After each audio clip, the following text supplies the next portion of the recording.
Welcome to the podcast. If you'd like to listen to an ad-free version of this episode and all of our episodes, then search True Crime Today Premium Plus on Apple Podcasts and press subscribe. That's our premium channel where all of our ad-free and advanced episodes live, all in one place. True Crime Today Premium Plus. Search it on Apple Podcasts and press subscribe. Even try it for 3 days free.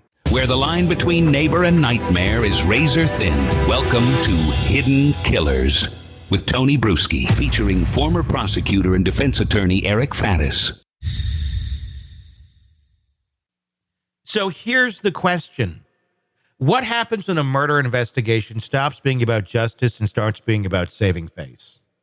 We're talking about the Delphi murders, the tragic loss of two young girls, Abigail Williams and Liberty German, all the way back in 2017. And the suspect?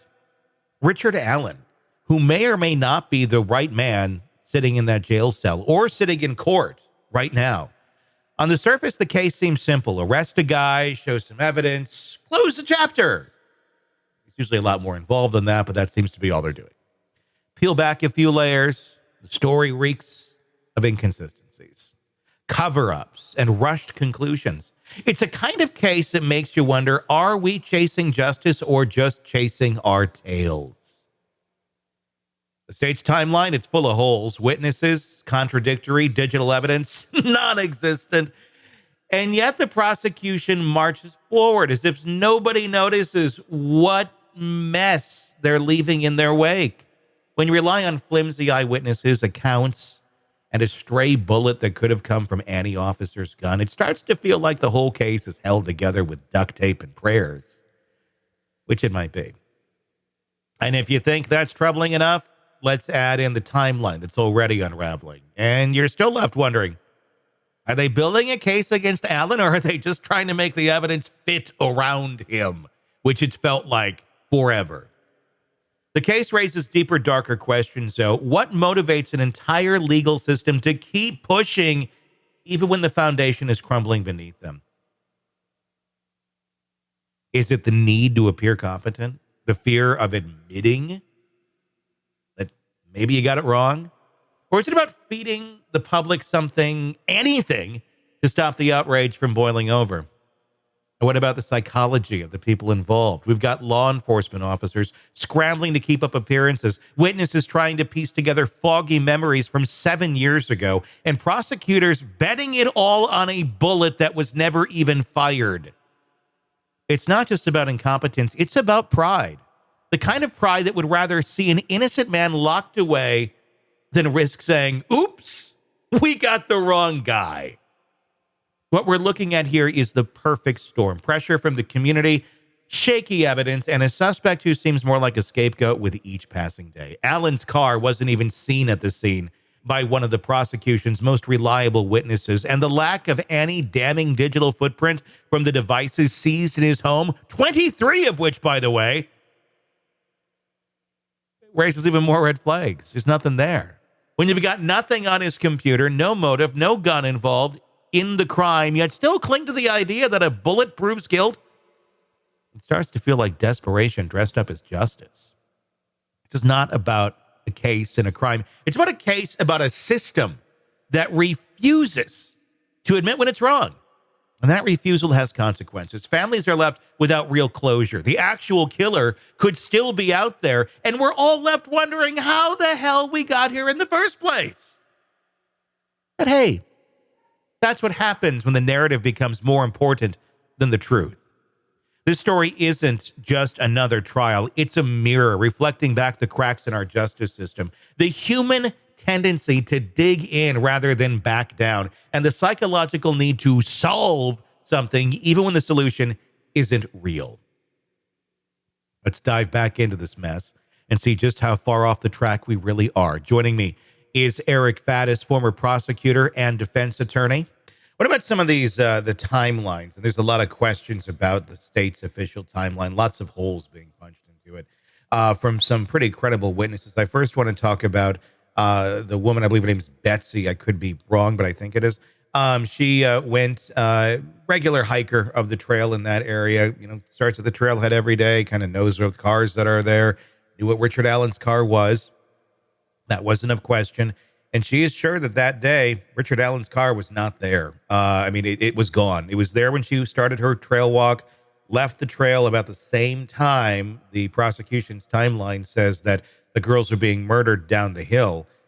Richard Allen's car, she claims, was not in that parking lot at that point in time, meaning if he was out for his walk like he said he was to the police when he volunteered his information, he was gone by that point in time. How powerful is that, considering that is just eyewitness testimony, and there's other eyewitness testimony in this case that is glaringly inaccurate, because both people who saw the same thing have very different opinions. But let's talk about this one first.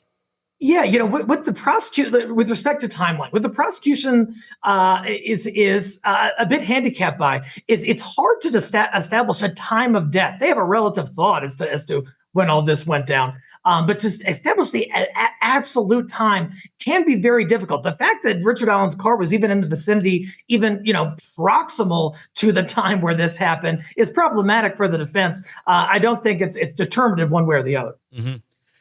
So we have that. I mean, she seems to be a fairly reliable witness. Other aspects of that, the time she says she left the parking lot, security camera shows that's when she left the parking lot. So her testimony seems to check out a bit better than some of the younger girls. There's two girls who are testifying on who they saw on the bridge that day. At the time, they were 16. They're now in their 20s. Keep in mind, this happened in 2017, so quite a ways back. But their description of the individual, very different. And they both saw the same person, which really it pokes a lot of holes into the reliability of eyewitness testimony. But is the jury going to throw the baby out with the bathwater on this one, where these two seem to be fairly off in their recollection of who this was, when you have another woman over here that seems to be fairly accurate, according to even timestamps by other sources? But it certainly does put a little bit of fog into the air on just the idea of timelines or eyewitness accounts. Oh, yeah. I mean, eyewitness accounts are so overrated, in my opinion, because it's so easy to get something wrong, to misremember, to misperceive, to forget something, to inartfully state something, especially when we're talking about years and years later, somebody you saw and what they look like. And so I think that only inures to the benefit of the defense, because the prosecution is going to want some consistencies in terms of what their prosecution witnesses are saying. And there has been a lack of that, at least among some of these witnesses, with respect to this eyewitness description. Yeah, that's going to be fascinating to see how that all weighs in the mind of the jury. It's exciting that the jurors can actually ask questions in this trial. Can you explain how that works? Because we don't see that in a lot of other jurisdictions. The fact that they can raise their own questions.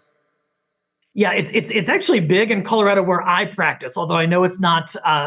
It doesn't happen in other jurisdictions. So it's great because as attorneys and judges and members of the legal institution, we're thinking about it one specific way, whereas the juror might pick up on something that we didn't even think about that is really critical to the determination of the case. So I think it's so helpful to have those jurors relay their insights, ask their own questions, because it can really blow a case wide open. When they ask their questions, do they always get answered? I mean, is it like, juror has a question, you better have some sort of answer for this? It depends. In Colorado, the question itself has to comport with the rules of evidence before it will be asked of a witness. But then it is posed to the witness, and the witness, does their best to try to answer it. And if there's follow-up questions in Colorado, the jury can ask follow-up questions. So sometimes it is a rather involved colloquy between the jurors and the witness. How interesting. More places should do that. I love that. I love that exists here. Let's talk about the devices, the digital footprint of Richard Allen, or lack thereof, because they went into his house. They took 23 devices from Allen's home. And as we've seen in pretty much every case, there's usually some sort of digital footprint going on here, something that shows some sort of premeditation, planning, interest, something of the sort in whatever it is the crime that's being talked about. They went through the 23 devices. They got nothing. There is no, all they can say. The only statement of any impact that the prosecution has is he doesn't have his phone from 2017. Who does? Is my next question. Yeah, no, it's a reasonable question, and in our modern era, if someone was going to brutally, slice up and slaughter two young little girls, you'd imagine that there's some kind of motive, there's some reason why they're going to do it, and oftentimes there are internet searches that are corroborative of this motive that say, how do I hide a body, Yeah. or where would I find little girls, stuff like that. There's just none of that to kind of back up what the prosecution is saying Richard Allen did in the devices. That'd be a fucking weird search to put here. Where do I find little girl? That's gonna get you flagged. Yeah, that's gonna get this video flagged. Just that statement. Yeah, but let's hope not. But no, I mean, you would think there would be, but there's absolutely nothing there.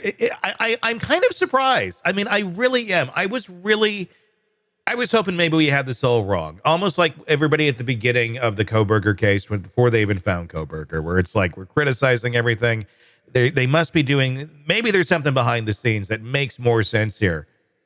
They're proving to be just as incompetent as they seem to be all along. I guess I shouldn't be surprised by this, but we're just not seeing a whole lot here that really seems to get to an answer of Richard Allen being the person at that scene. I mean, even the bullet we look at, that was like their smoking gun. There's this stray bullet that was found at the crime scene. Yeah, and now we learn it was after all of the officers combed the scene who could also have the exact same type of bullet for their weapons as well. Let's see here. You got 30, 40 officers walking through a scene and stray bullets on the ground. What on earth makes you think it goes back to the one guy who was out here earlier that it fell from his gun when a gun wasn't even used in the crime?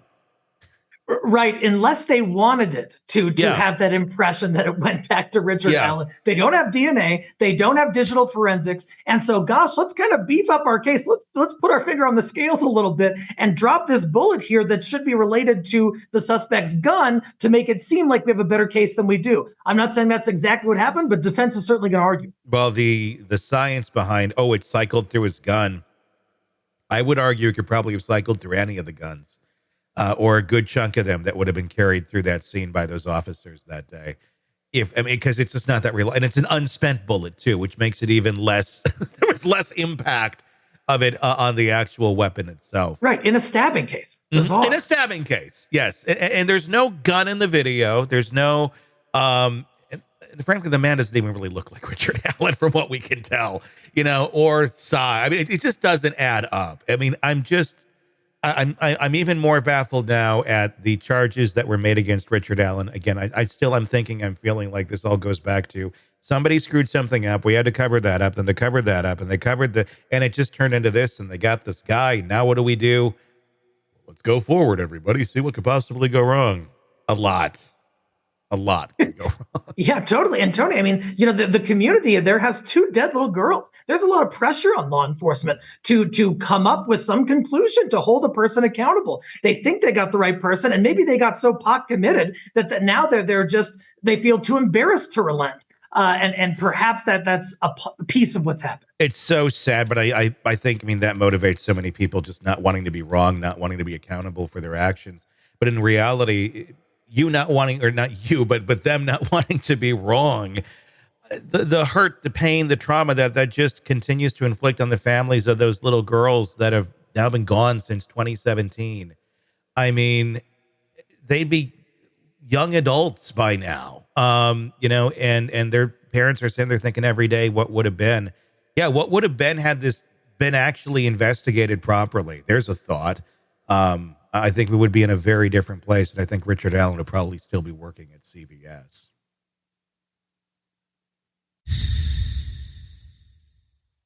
Hey, thanks for checking out the video. Be sure to follow us wherever you download podcasts, and especially Apple Podcasts, where you can get advanced episode and premium content on our premium channel right there. Also, be sure to follow us on social media so you don't miss any breaking updates on the stories that matter to you most. We're on TikTok, X, Instagram, Facebook. Just search Hidden Killers Podcast with Tony Bruschi, and you'll find us right there. Again, thanks for watching. Welcome to the podcast. If you'd like to listen to an ad-free version of this episode and all of our episodes, then search True Crime Today Premium Plus on Apple Podcasts and press subscribe. That's our premium channel where all of our ad-free and advanced episodes live, all in one place. True Crime Today Premium Plus. Search it on Apple Podcasts and press subscribe. Even try it for 3 days free. You're in the thick of a true crime saga, every detail sinking in, and then, wham, a commercial about something you couldn't care less about. It's like being served a microwaved dinner at a 5-star restaurant. But it doesn't have to be this way. Go for True Crime Today Premium Plus on Apple Podcasts. With True Crime Today Premium Plus, you get uninterrupted, ad-free episodes, extended interviews that dig even deeper into the muck, and early access so you can brag to your friends. It's like ordering the secret menu at a crime buffet. So, search for True Crime Today Premium Plus on Apple Podcasts, subscribe, and savor every twisted detail without interruption.